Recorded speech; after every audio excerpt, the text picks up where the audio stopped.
Okay, the market will be the market for books. Here we have the price and the quantity, and then we have the demand line.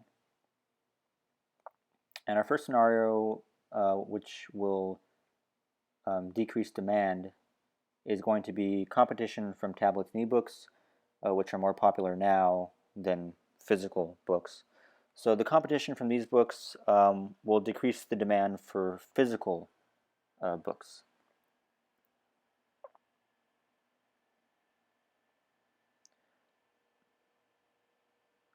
And the second scenario that will decrease demand is the price of paper increasing due to something like maybe government regulation of the environment, which decreases the amount of trees that are used for printing and creating paper. So the price of a book increases, and then the demand decreases for books because of the high price. Third scenario will be the fact that television and movies are a substitute for books and are more popular than books, and this is true today. Um, Not as many people read, and so the demand of physical books decreases.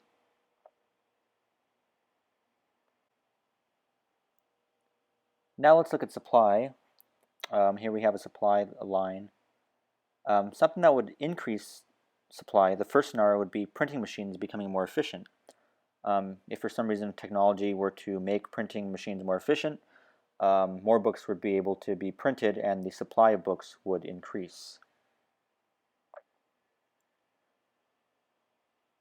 A second scenario that would increase the supply of books is just the fact that publishing companies, or maybe just one large publishing company or many publishing companies, decide to increase their support of authors and call for more authors.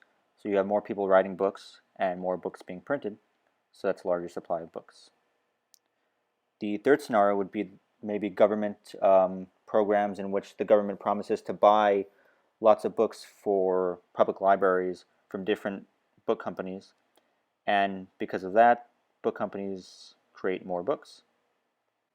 Now let's see what happens when the supply increases, but the demand for books decreases.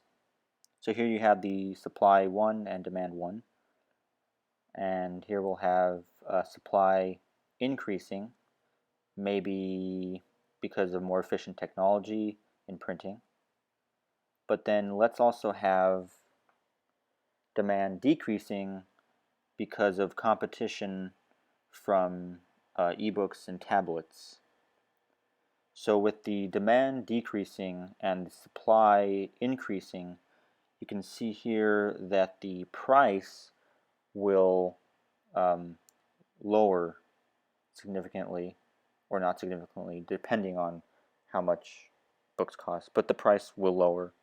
However, what we don't know is the quantity. We don't know what will happen to the quantity. We just know that the price will end up decreasing.